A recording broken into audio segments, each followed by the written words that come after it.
O aplicativo Copatax ou ligue 99804-4555. Copatax, ligou, chegou. 16 anos transportando com carinho e segurança. Copatax. 8h05, voltamos com Folha no Ar, primeira edição. Oferecimento Laboratórios Plínio Bacelar, Clínica Proteus e Nova Canabrava. E temos a presença do subsecretário adjunto de Planejamento e Orçamento da Secretaria de Transparência e Controle, Fernando Antônio Loureiro. E eu volto com o Arnaldo com a bola novamente, Arnaldo. Vamos lá. Não, eu tinha feito a pergunta no bloco anterior, vou deixar pro Fernando responder agora com relação se o município está se planejando num dos piores dos cenários com relação à redistribuição dos royalties, caso seja aí haja uma derrota, aconteça uma derrota para o Estado e para o município de forma geral, com relação à redistribuição dos royalties. Sim, Arnaldo, como a gente conversava aqui no intervalo, a gente obviamente tem essa preocupação e tem buscado até estudar essas hipóteses, porque acaba sendo uma queda que foge a qualquer parâmetro de alteração na previsão de arrecadação, visto que uma legislação que altera todo um cálculo de arrecadação. Mas a gente tem estado muito atento, muito embora a gente acredite que essa discussão vai se postergar aí, vai adentrar o ano de 2020 junto ao STF, sabe que tem a possibilidade de pedido de vista, que acabam postergando a votação e a decisão sobre essa ação direta de inconstitucionalidade.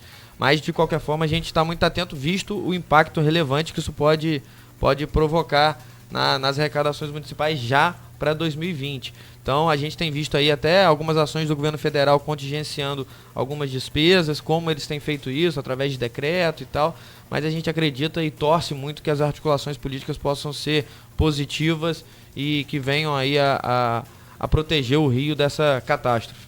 E pode, não é um assunto que eu conheço muito, mas pode pedir vistas agora também em novembro?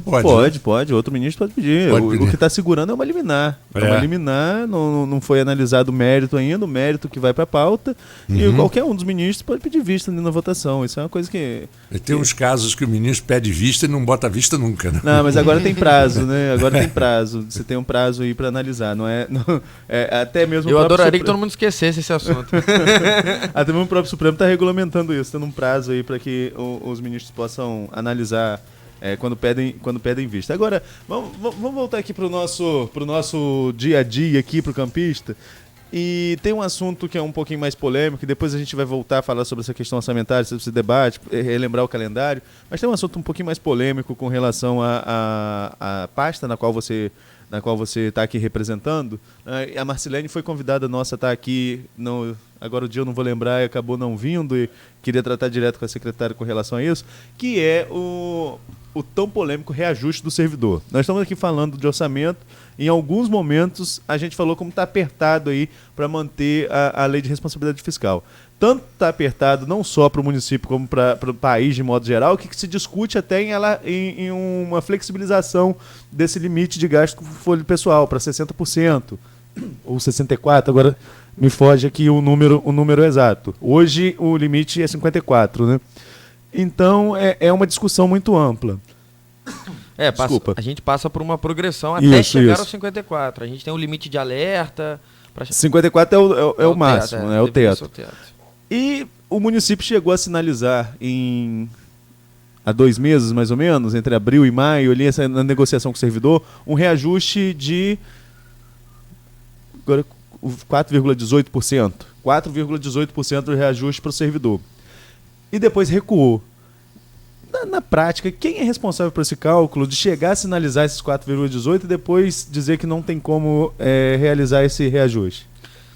Então, até relembrando, a Marcilene ia estar aqui, mas se eu não me engano, foi na mesma semana onde ocorreu, e aí por propositura da própria administração municipal, estruturar uma equipe para ir à Câmara dar as devidas prestações de conta sobre sobre essa situação. Então, o secretário de Desenvolvimento Econômico, Felipe Quintanilha, o André Oliveira, secretário de Gestão, Marcilene, Léo Vigan, secretário de Fazenda, estiveram presentes na Câmara para poder tirar todas as dúvidas do servidor e dos vereadores. Então apresentaram um grande diagnóstico das contas das finanças públicas, mostrando verdadeiramente a dificuldade que é hoje dar o reajuste. Foi-se passado inicialmente que um estudo possibilitaria um reajuste de 4,18, muito embora os servidores estavam reivindicando aí 15% de reajuste, mas depois foi se percebendo a queda de arrecadação só de participação especial, que a estimativa era de 50 milhões, foi arrecadado 35 milhões. Agora tem uma coisa que a oposição sempre vai jogar e que é fácil de responder, por isso eu vou te perguntar. Dinheiro de royalties não paga folha, né? Nem royalties, nem participação especial. Mas se você perde royalties, você vai ter que remanejar de algum lugar. Exatamente. A partir do momento que a gente existem recursos que são utilizados com royalties, a partir do momento que você não tem os royalties, você vai ter que utilizar de outros recursos, normalmente dos recursos ordinários, para poder custear essas despesas já empenhadas, já comprometidas. Agora, não é muito pouco tempo para a população entender de que, tipo, numa semana o governo sinaliza, até o Genásio esteve aqui, líder do governo na Câmara, falou que não houve uma proposta do município ao servidor de 4,18. Houve uma sinalização, e que, no entendimento dele, isso é uma coisa diferente, mas para o senso comum, vamos ser muito sinceros, que não é. O que parece que o município propõe um reajuste de 4,18. Na semana seguinte, não tem possibilidade. Como que essa variação é tão rápida assim com relação ao orçamento? Se há um planejamento tão detalhado no ano anterior para o ano seguinte, como que isso é tão rápido, essa mudança? Pode numa semana, não pode na outra? Eu vou ao encontro aí do que Genásio diz. Pelo que nos foi apresentado na época, foi uma sinalização de possibilidade, e essa informação acabou sendo apresentada, né, dentro daquele contexto ali de arrecadação. E na mesma semana que foi apresentado isso, foram depositados aí os recursos da participação especial com uma queda brusca, que fez com que o governo retomasse as análises, porque estavam usando a análise das previsões de arrecadação que não estavam se realizando, se concretizando. Então, o governo busca trabalhar com muita responsabilidade quando o assunto são as finanças públicas. Até porque a gente sabe hoje do problema que é lidar não só com o desafio de tocar a máquina, com custo alto, né, e oneroso, que é hoje, visto a nossa estrutura hoje administrativa muito inchada, mas também pelos passivos que a gente teve que assumir por irresponsabilidade de gestões anteriores. Então, independente da gestão a partir de 2021, o governo, e aí especificamente o prefeito Rafael Diniz, tem muita responsabilidade como vai ser entregue, né, e como estará o município em 2021, seja para ele tocar, e a gente espera muito isso, seja para qualquer outro gestor, o município tem que estar saudável. Então, muita atenção, muita precaução na hora de tomar toda e qualquer decisão que possa onerar o município, não só pontualmente, mas que onere o município ou comprometa recursos do município dali para frente. Agora a gente está falando muito aqui do servidor ativo, mas uma outra parcela significativa do orçamento do município vai para o servidor inativo, né? E eu estava comentando com você aqui no intervalo, eu estava assistindo ao Bom Dia Rio com o Fachel, né, agora pela manhã, antes de vir aqui para o estúdio, e teve uma participação ao vivo da Inter TV daqui de Campos, falando sobre o rombo na Previdência de Campos. Para tentar equilibrar essas contas, né, esse rombo, esses investimentos aí que foram... enfim, são colocados em xeque com relação ao fim do governo passado, são 400 milhões, que está um rombo de 400 milhões que é apontado pelo atual governo. Para equilibrar isso, o orçamento de Campos prevê um repasse consistente para o Fundo de Previdência. Qual o impacto disso no dia a dia, qual o impacto disso no orçamento do município? Arnaldo, a gente apresentou na LDO no mês de maio, e a LDO ela tem, um dos anexos é a previsão, né, o cálculo atuarial do regime de previdência. E quando a gente recebeu, no ano passado, a própria Previdência, a Prev Campos, contratou uma empresa, a FIA, para poder fazer um estudo completo sobre a saúde financeira da Previdência Municipal, e o resultado foi temerário. Né? Além do que a gente tinha consciência em relação a todo endividamento, né, aos recursos que foram aplicados e que até hoje aí o André citou muito bem, enquanto servidor público municipal de carreira, fez as devidas colocações, também acumulando a pasta da Prev Campos, na Câmara de Vereadores, nessa sessão onde todos os secretários estiveram presentes falando sobre a situação financeira do município. Ele apresentou, né, além do rombo encontrado na Previdência, as aplicações que foram feitas, que algumas com resgate que vão ultrapassar aí o período do atual governo, e as dificuldades, hoje, os rendimentos que não aconteceram, as dificuldades de identificar esses fundos, e o grande rombo que hoje o município tem a responsabilidade de repassar não só os valores já previstos, mas como antecipar, fazendo esses repasses do endividamento. O município se comprometeu a pagar cerca de 180 milhões que foram encontrados de dívidas, pagando hoje aí mais de 2 milhões por mês, além do que já paga ordinariamente. Então é desafiador, e nesse regime, nessa projeção atuarial do regime de previdência, a gente identificou, e aí foi um susto que a gente teve, falou, mas calma aí, não tem nada errado nesse cálculo, porque esse cálculo projeta aí 75 anos, né, a saúde financeira do Fundo de Previdência durante 75 anos, e no ano de 2052, 30 e poucos anos à frente, a gente já via um fundo deficitário da Previcampos. Então isso é muito preocupante. A gente entra numa escala decrescente a partir de 2029, que coloca em 2052 o Fundo de Previdência devedor, né, deficitário, com cerca de 2 bilhões e 600.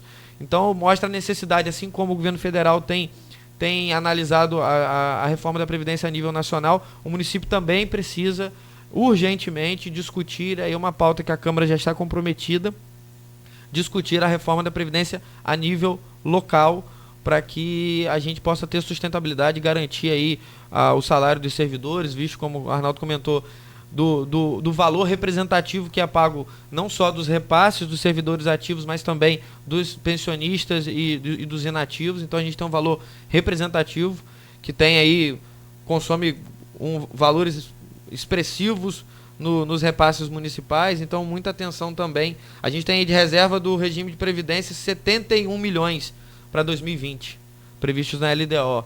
Então são valores relevantes, a gente precisa também ter muita atenção com essas pautas aí, esses recursos de maior relevância, folha, previdência, né, e as despesas com custeio também, que são muito representativas. Agora, eu tenho uma dúvida aqui com relação à questão orçamentária. Quando virou o governo, foi um período de transição, logo após a eleição, foi um período de transição complicado. Eu era repórter de política ainda na época, 2016, era repórter de política. Eu acompanhei um pouquinho a transição, teve uma coletiva, Rafael mostrou que não tinha acesso aos dados, enfim, foi um período muito delicado. Não foi uma transição fácil do governo Rosinha para o governo Rafael. E logo depois o Felipe Quintanilha faz uma exposição de número falando em dívida de 2,4 bi. E a oposição contesta muito isso, porque são dívidas que são parceladas desde o governo de Arnaldo e outros governos. Qual é a situação financeira do município hoje? A dívida já começou a sanar essa dívida? É dívida que vai ficar ainda para as próximas gestões, seja qual for o prefeito? Qual um panorama da situação fiscal do município hoje? Então, o secretário Felipe Quintanilha, na época, né, em fevereiro de 2017, se propôs a apresentar um grande diagnóstico do município, independente de... Ele não foi apresentar um diagnóstico deficitário do último governo. Então ele apresentou o tamanho do problema e dos passivos que estavam sendo assumidos ali, o desafio de poder ordenar a casa, e começando pelas finanças públicas. E realmente, o valor era de 2 bi e 400 milhões. Hoje a gente tem... E aí o prefeito imediatamente lançou o programa Transformação, né, o programa de 100 dias, e pautas relevantes desse programa de transformação estavam ligadas diretamente ao controle das finanças, à renegociação de contratos. A gente tinha aí diversos itens ali, entre os 10 itens do programa, vinculados à renegociação dos contratos de locação, as auditorias da folha de pagamento, auditoria dos programas sociais, né, da época o Morar Feliz, o Cheque Cidadão. Então a gente fez um grande diagnóstico para entender essas relevâncias. E o outro quesito que hoje vem muito a contribuir para a eficiência da administração, que é a transparência, né? O prefeito Rafael sempre exigiu e buscou a transparência da administração municipal enquanto vereador, e e nunca teve essas informações para poder reivindicar, para poder fazer ainda melhor o seu papel enquanto legislador e fiscalizador, representando ali a população, e nunca teve a transparência e o acesso à informação como um canal de acesso a esses dados públicos. Então a gente encarou esse desafio de iniciar a gestão municipal promovendo transparência. Então a gente teve diversas atuações, regulamentamos a lei de acesso à informação, reformulamos o portal da transparência. Hoje o serviço de informação ao cidadão, que é gerido pela Secretaria de Transparência e Controle, já ultrapassou os 600 atendimentos de acesso à informação, dos mais diversos pedidos de informação, dos mais complexos aos mais objetivos, como eu preciso tirar uma certidão, aonde que eu vou? E aí a gente encaminha, dá todo o suporte, como solicitações de contratos da Odebrecht, que uma organização peruana fez contato com a gente pedindo a íntegra dos contratos do programa Morar Feliz, da reforma do Hospital de Guarulhos, informações essas que devem estar municiando levantamentos preocupantes aí em relação a tudo que vem passando aí, né, a Lava Jato, que também no Peru, né, teve grande impacto destituindo um presidente. Então a transparência foi um mote efetivamente aplicado. A gente regulamentou a lei de acesso à informação e diversas ações que vêm aí ao encontro de tornar mais eficiente o gasto público. E eu acredito particularmente que o controle social é o grande caminho, o grande mecanismo para tornar eficiente a administração pública. A participação popular tem grande relevância nisso, porque a população a gente oferecendo os devidos canais, a população tem a oportunidade de apontar as falhas, de apontar os erros, onde a administração pode ser melhor, onde a administração pode economizar, ser mais eficiente na escolha, na decisão aí dos gastos públicos, e aí conseguir tornar uma máquina pública mais saudável. Agora, o governo Rafael, como eu falei, eu acompanhei bem esse começo de governo, ainda como... Na época era editor de política, mas editor mais de rua, mais de reportagem, né? Eu ia pra rua, voltava para fechar a matéria. Mas, enfim, a gente conseguiu acompanhar bem essa virada. E Rafael, ele é eleito numa onda que, no meu ponto de vista, foi a última semana que Rafael conseguiu ali virar o jogo para primeiro turno. Você andava de táxi, você ia a um supermercado, você ia a um bar, todo mundo começava a falar nessa virada para primeiro turno ainda, que particularmente no dia da eleição eu não acreditava. Eu lembro que o Alexandre Bastos, hoje secretário de governo, eu e o Alexandre, o nosso computador era um de frente pro outro assim, e eu falava com o Alexandre, acho que começou a abrir a urna, acho que vai dar primeiro turno. Ele, não, calma, tá muito no começo ainda. E depois começou abrindo urna, e foi o resultado que foi. Então foi uma aposta muito alta da população. Falo isso para dizer que foi uma aposta muito alta, e toda aposta alta que é uma resposta muito imediata. E isso acabou não acontecendo, houve aí uma queda na popularidade do governo. Colocando isso, eu coloco essa queda da popularidade em muitas ações que a gente pode elencar aqui, para dizer que se há um ponto positivo no governo é essa questão da transparência, inclusive com reconhecimentos no Tribunal de Contas, da Controladoria Geral da União. Eu queria que você colocasse aqui para o ouvinte saber quais foram esses pontos que foram elencados por órgãos de fiscalização, que antes colocavam Campos nas piores posições e agora Campos começa a despontar. Então, eu fiz só esse paralelo para dizer assim, que não é para a gente dizer que o governo está tudo ótimo, está sendo premiado. Você tem os pontos negativos também, mas se há algo de positivo reconhecido pelos próprios órgãos externos de fiscalização, é essa questão de transparência. Que se fizesse esse panorama do que mudou, né, em relação a esse acesso à informação do último governo para cá. Só fazendo um adendo, a gente entende completamente quando a população cria muita expectativa e por mais que a gente, estamos só há 2 anos, ou na época estamos há 6 meses, há 1 ano, mas a população espera muito mais tempo. Então, e a população não espera do governo pontual, aliás, a população espera da administração municipal. Então, independente de quem está à frente, a população tem todo o direito de cobrar e de reivindicar e o governo de entender que aquela demanda, aquela pauta é percebida e necessária há muito mais tempo do que necessariamente o governo está à frente na liderança da máquina pública. Mas a questão da transparência é um ponto, assim como o Marco comentou, da obra, né, de saneamento, que pouca gente vê, né, e às vezes não dá voto, né, Marco? Mas a transparência, ela é algo que nos traz muita dedicação, porque é uma mudança cultural, né? Falar de transparência dentro da administração pública e com a população é uma questão cultural.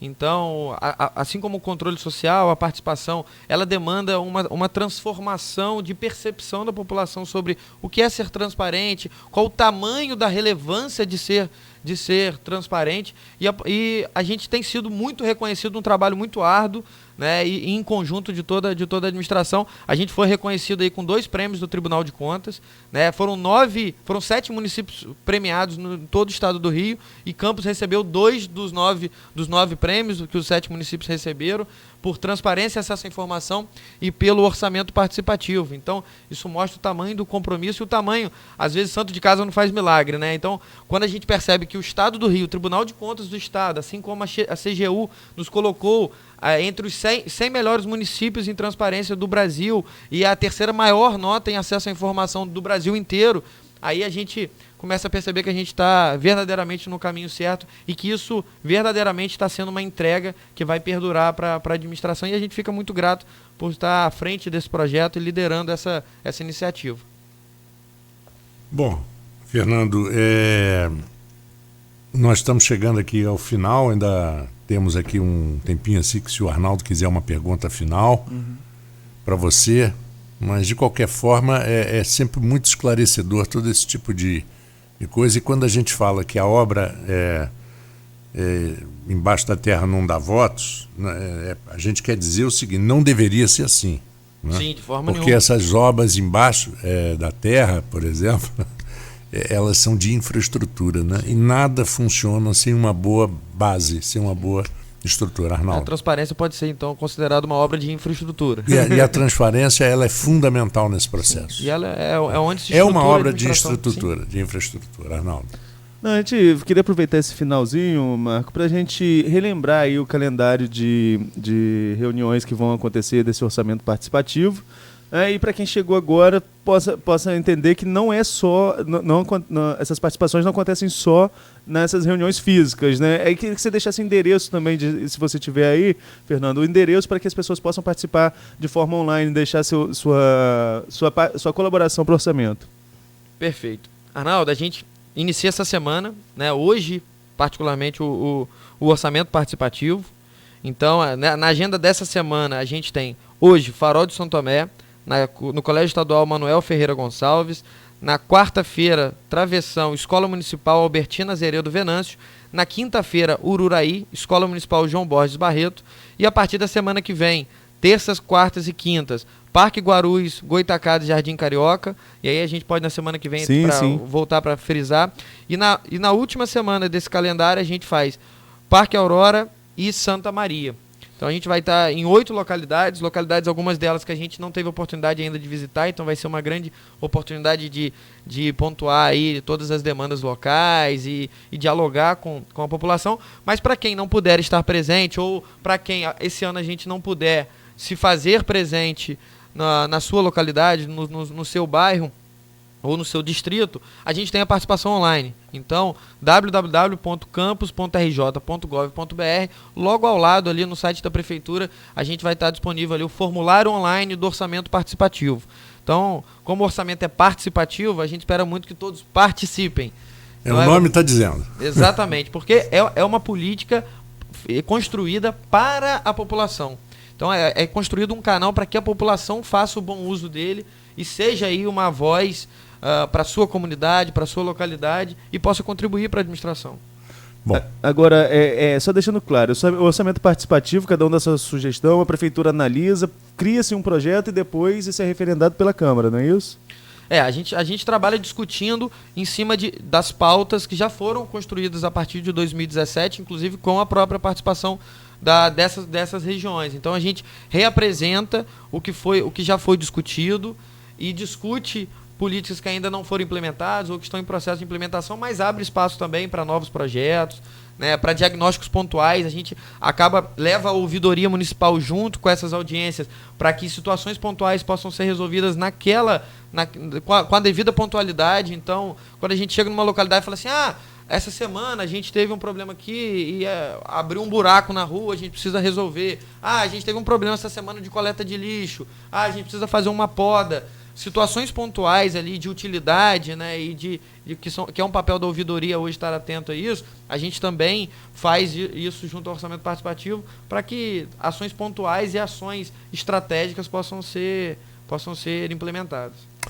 Bom, muito obrigado, Fernando, pela sua participação. Volte sempre, a porta do estúdio da Folha FM está aberta para vocês. E a gente termina aqui o Folha no Ar, nesse bloco, essa entrevista, mas eu fico com o Arnaldo um pouquinho. A gente ainda vai comentar algumas das manchetes do jornal de hoje. Muito obrigado, volte sempre, Fernando. Obrigado à Folha, obrigado a todos. E a gente conta muito com a participação da população para que o orçamento participativo seja um legado para a nossa cidade. Muito obrigado. 2019 inicia um novo ciclo.